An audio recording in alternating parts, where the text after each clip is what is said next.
శ్రీహరి దోశ సిటీలో most famous dosa hubs లో ఇది కూడా ఒకటి. మనం ఇప్పుడు అబిరిపేటలో ఉన్న శ్రీహరి దోశ దగ్గర ఉన్నాం. ఇక్కడ నేను చాలా సార్లు తిన్నాను. వీళ్ళ దోశ టేస్ట్ చాలా బాగుంటుంది. ప్రతి చోటలాగే ఇక్కడ కూడా దోశతో పాటు బోండా, ఇడ్లీ, వడ కూడా దొరుకుతాయి. మనమైతే ఒక మసాలా దోశ, ఒక బటర్ దోశ చెప్పాం. అవి వచ్చేలోపు బోండా ట్రై చేద్దామని తీసుకున్నాం.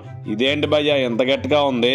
ఓహో, బోండా టేస్ట్ ఇలా మారిపోయిందేంటి? నేను ఇక్కడ చాలా సార్లు తిన్నాను. బోండా చాలా స్మూత్ గా చాలా బాగుండేది, కానీ ఇప్పుడు మాత్రం చాలా గట్టిగా ఉంది, బాగాలేదు. ఇక్కడ మసాలా దోశ బాగుంటుంది, అది ట్రై చేద్దాం. అబ్బే ఇదేంటి ఉప్పు కసం, అస్సలు బాగాలేదు భయ్యా, నాకేది అస్సలు నచ్చలేదు. సర్లే వదిలే, ఇదిగో ఈ బటర్ దోశ ట్రై చేయి, బాగుంటుంది. ఆహా, బటర్ దోశ స్మెల్ అయితే అదిరిపోతుంది, టేస్ట్ కూడా బాగుంటుందని అనుకున్నా, కానీ ఇది కూడా అలాగే సచ్చింది. సాల్ట్ ఎక్కువ, టేస్ట్ తక్కువ.